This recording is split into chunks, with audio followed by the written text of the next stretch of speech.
Let's forget about dry, dusty philosophy for a little while. Today, we're stepping into a story, a parable really, about a figure who literally laughs in the face of everything we think of as truth and power.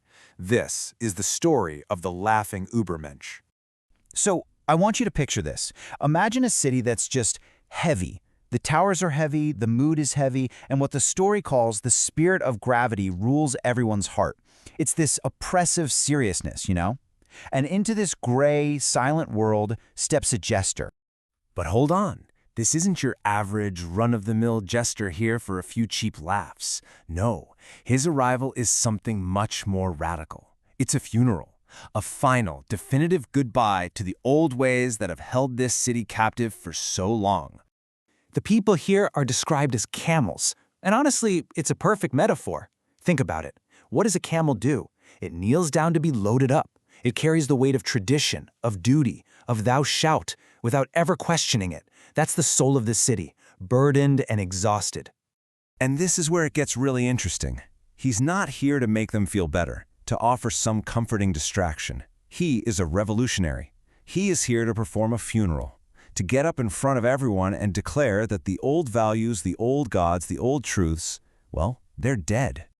So, if he's not an entertainer, what is he? Well, the parable tells us he's something else entirely. He's a predator, and his arrival kicks off a confrontation that is absolutely necessary. I mean, what a line! The people, they want a shepherd, someone to keep them safe, guide them, tell them what to do. It's comforting. But the jester offers the exact opposite, a predator, something that hunts weakness, something that forces you to grow, to fight, to become stronger. He's here to shatter their cozy stagnation. And his main target? A group he calls the last men. Now, these are the folks who've just given up on anything great. They don't want to strive or overcome anything. They just want to be comfortable, warm, and have an easy life, what the source calls a wretched contentment. And this slide just lays it all out perfectly. You've got two paths here. On one side, you have the last man. He just wants comfort, and he lives his life by an external command, thou shalt. But on the other side, you have the free spirit. He seeks the constant, thrilling challenge of self-overcoming, and his life comes from an internal command, I will. This is the path of the Übermensch, the overman, a higher kind of person who creates their own values. Okay, so we've heard what he has to say, but how does a free spirit actually live? Well, now the story shifts from his words to his actions, and we get to see his philosophy in a performance that is both terrifying and incredibly joyful. He climbs up on a tightrope. I mean, what a perfect symbol for human life, right? Stretched between our animal past and our godlike potential. And look who he's dancing with, his shadow. He's not hiding his dark side or his flaws. No way. He's embracing all of it, integrating it, and using it as the very source of his strength, his will to power. And right there, in the middle of this dance, this pure act of living, the story just stops and hits us with this gut punch of a question. And it's not for him, it's for us. This very moment, with all its good, its bad, its uncertainty, could you honestly say yes to living it again and again, forever? For our jester, the answer is a thunderous, resounding yes. The abyss right below him, all the chaos and meaninglessness of life, that's not something to be afraid of. To him, it's his dance partner. He finds his joy not in getting to the other side, but in the dance itself. And this all leads to this massive concept he's reached, eternal recurrence. And listen, it's not just some abstract idea. It's a feeling. It's the ultimate test of a life well lived. Can you look at your life in its entirety and want to do it all over again, forever? The jester can.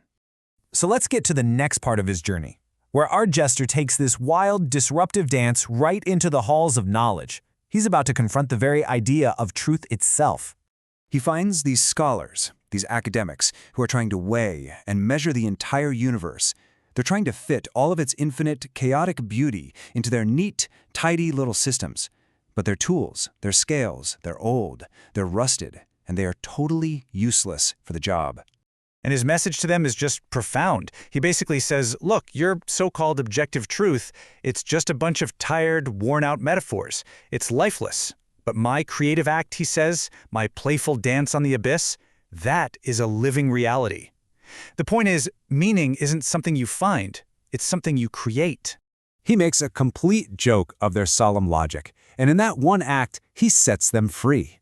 This is a perfect example of what's called the transvaluation of all values, flipping everything on its head.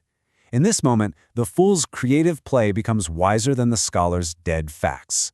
He shows them a truth that's actually alive. And now we reach the climax of the parable. The jester leaves the city, leaves the scholars, and he goes into solitude to reach his final state of being. He's all alone on this desolate cliff, and he just screams his ultimate yes to everything, to the universe, to life, to pain. He even laughs at his own death. He gets it. Knowing that his life is finite doesn't make it meaningless. It sharpens it. It makes every single moment more intense, more precious. And that power, that laughter in the face of oblivion, that's what this is. It's Dionysian energy. It's this overflowing, life-affirming force that embraces everything, the pain, the joy, as a necessary part of this beautiful, chaotic dance of life. And so, we reach the conclusion.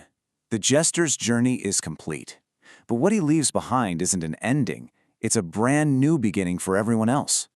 This slide just sums it all up perfectly. The jester's path is really about these three metamorphoses. First, there's the camel, the spirit that just carries burdens. Then it becomes the lion, the spirit that destroys old values with a sacred no. But the final stage? It's the child, a new beginning, a creator who plays with a sacred yes.